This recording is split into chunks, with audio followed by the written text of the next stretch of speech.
하나님의 말씀 봅니다. 말씀 마태복음 21장 마태복음 21장 28절에서 32절에 있는 말씀까지 말씀을 교독하겠습니다.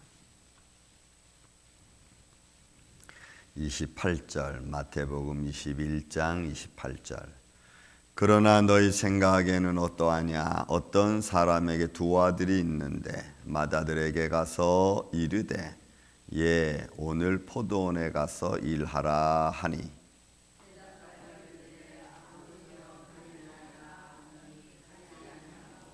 둘째 아들에게 가서 또 그와 같이 말하니 대답하여 이르되 실소이다 하였다가 그 후에 뉘우치고 갔으니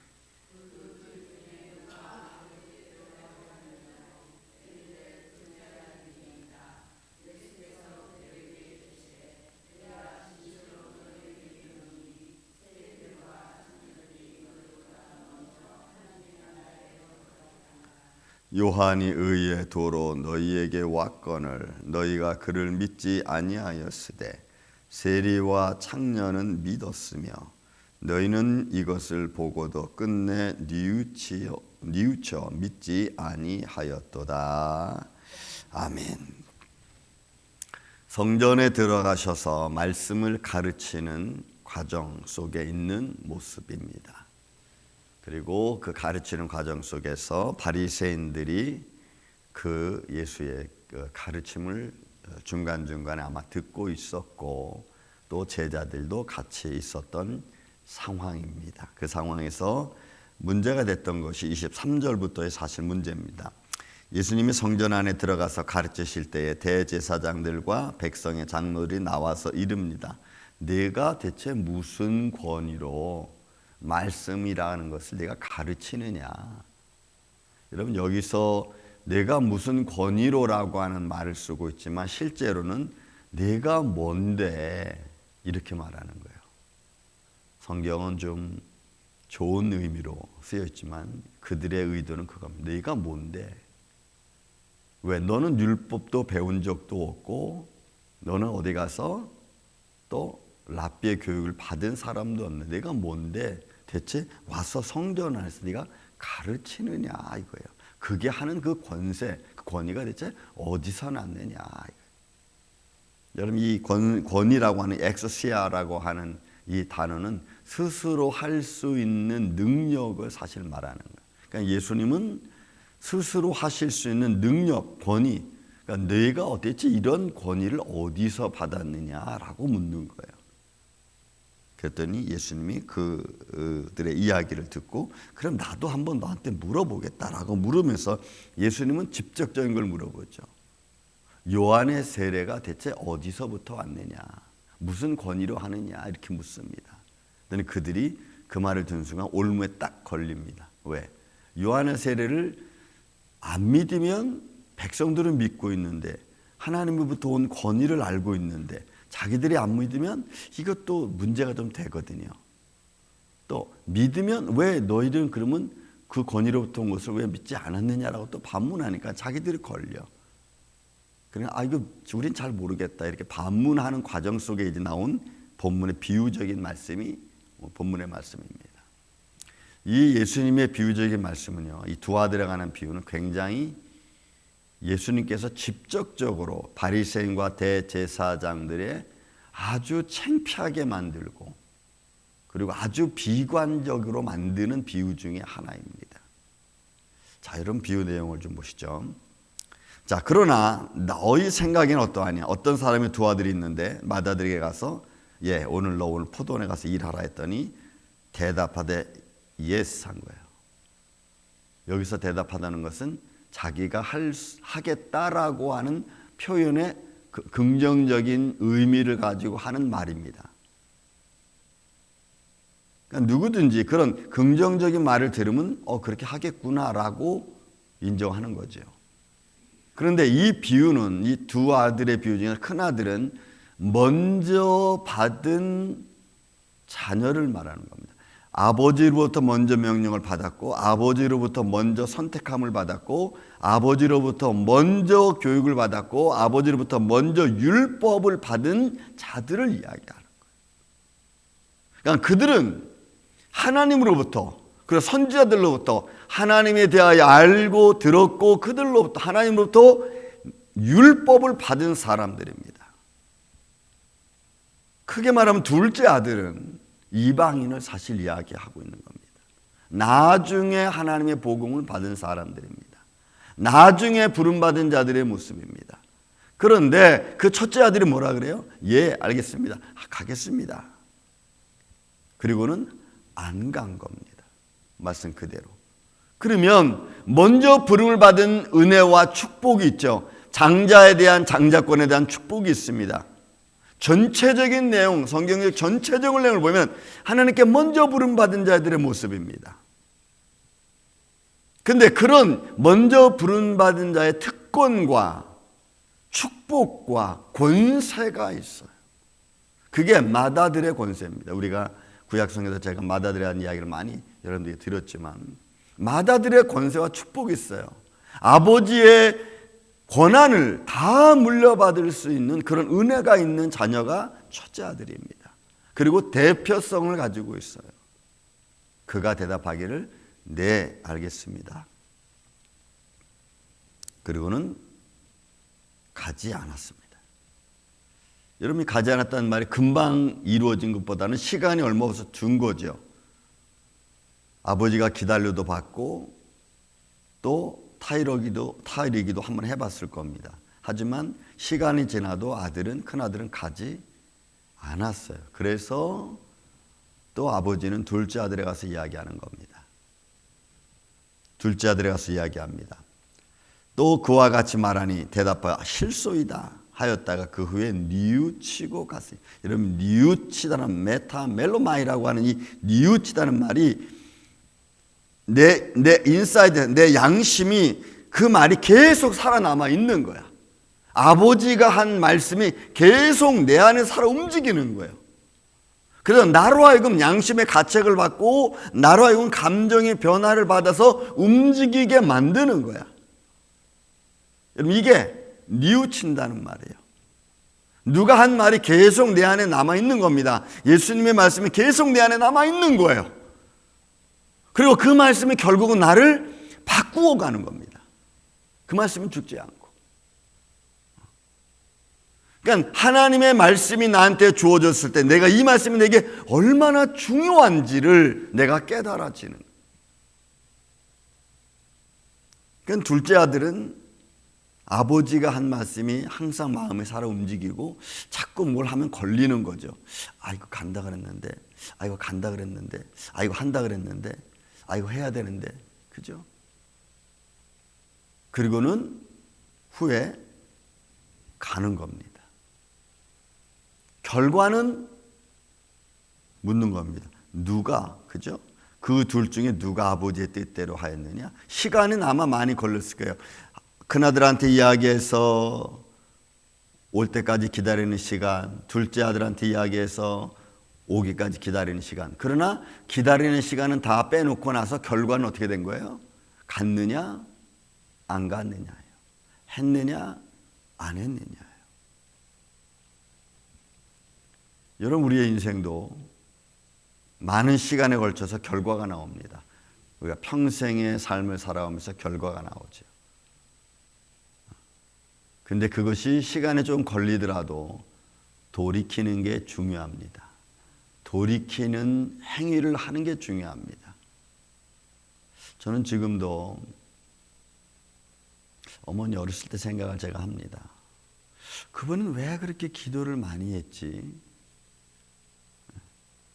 제가 아는 어머니의 인생은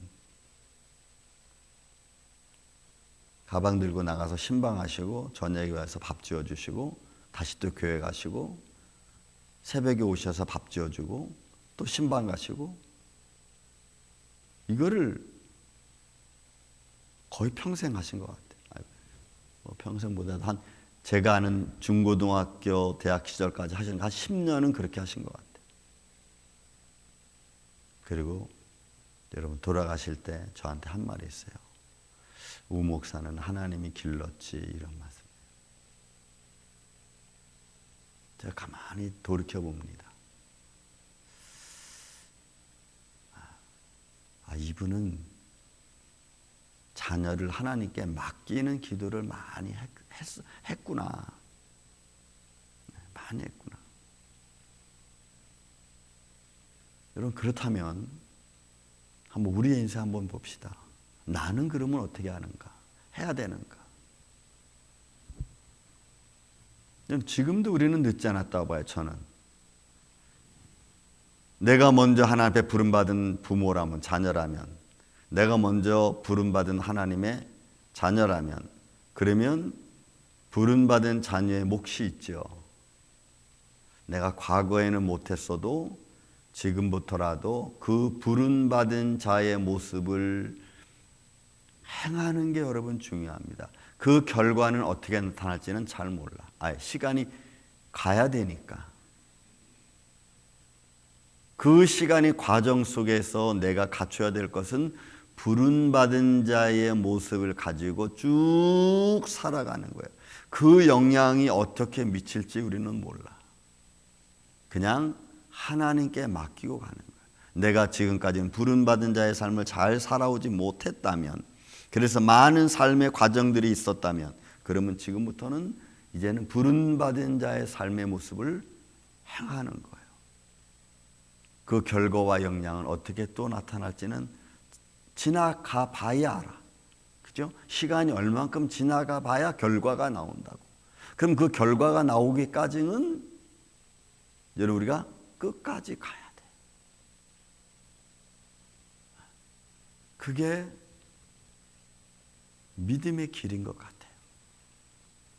여러분, 지금 예수님이 얼마 안 있습니다. 십자가를 지십니다.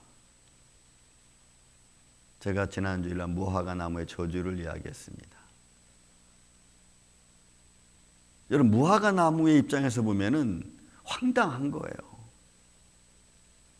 왜 무화과 나무의 시절에 그 때는 무화과 때가 아니라는 그 때가 다른 의미잖아요. 왜 무화과 시절에 그냥 내버려두면 괜찮아요, 무화과는. 근데 왜 거기에 하나님의 때가 들어가냐고. 그러니까 결국 우리의 인생은 하나님의 장중 안에 있는 거죠.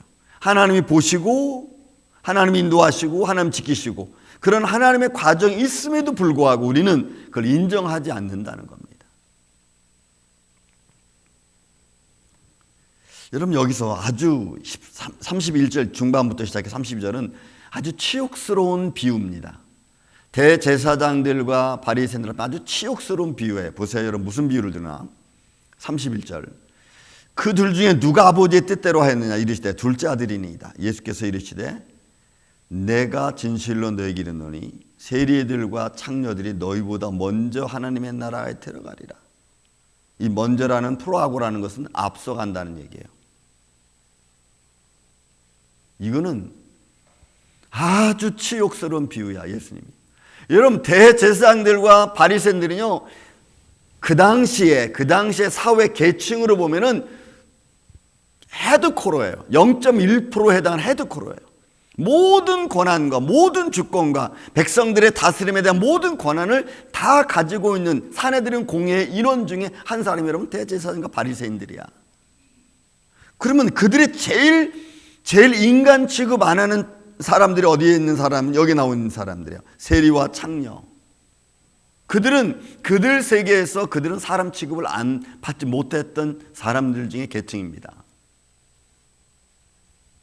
근데 예수님이 바리새인들, 대제사장 앞에 나와 있는 말씀처럼 대제사장들과 백성의 장로들 앞에서 그들과 이 비유를 들어 너희들은 이들보다도 못해, 이렇게 말하는 거예요.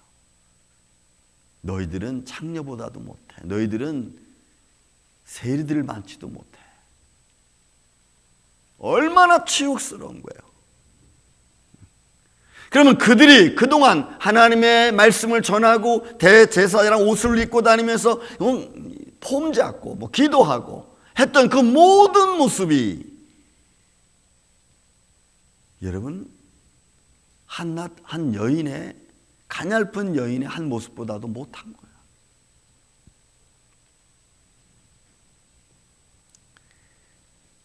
그들이 먼저 앞서가는, 먼저 하나님 나라, 그러니까 그들이 먼저 하나님 나라, 그들이 너희보다 먼저 앞서가는 사람이야. 의로 말한다면. 근데 그 의의 기준이 뭐예요? 믿는 거예요. 하나님을, 예수님을 믿는 거예요. 의의 기준이. 권위가 아니고, 옷이 아니고, 자리가 아니고, 믿음의 기준이, 먼저 가는 기준이 여러분 믿음이라는 거예요. 그런데 바리새인들은 자기의 권위로 그걸 인정 안 하는 거죠. 자기들의 학문으로, 학식으로 한 예수님을 인정하지 않은 거예요. 그러니까 야, 내가 무슨 권위로 그걸 가르치고 있어? 내가 대체 어디서 배웠는데? 이렇게 말하는 거예요.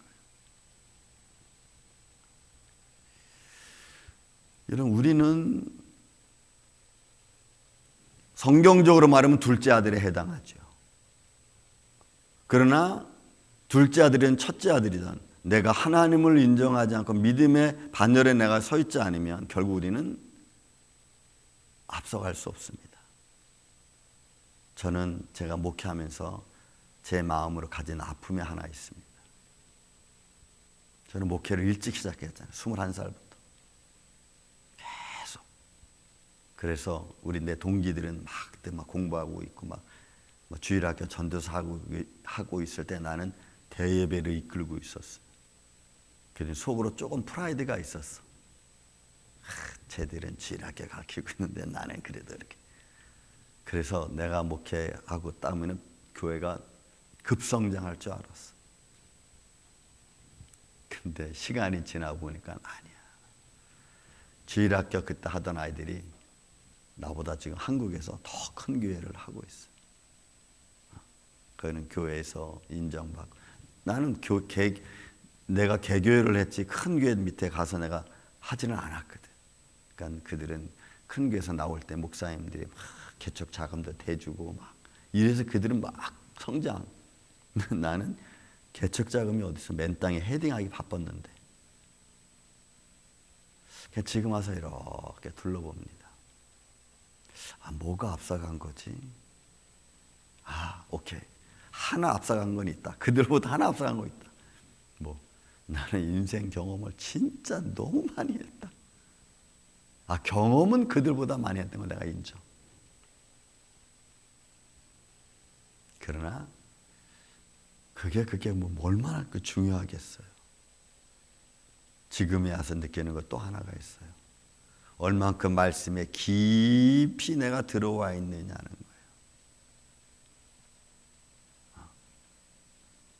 이게 이제 달라.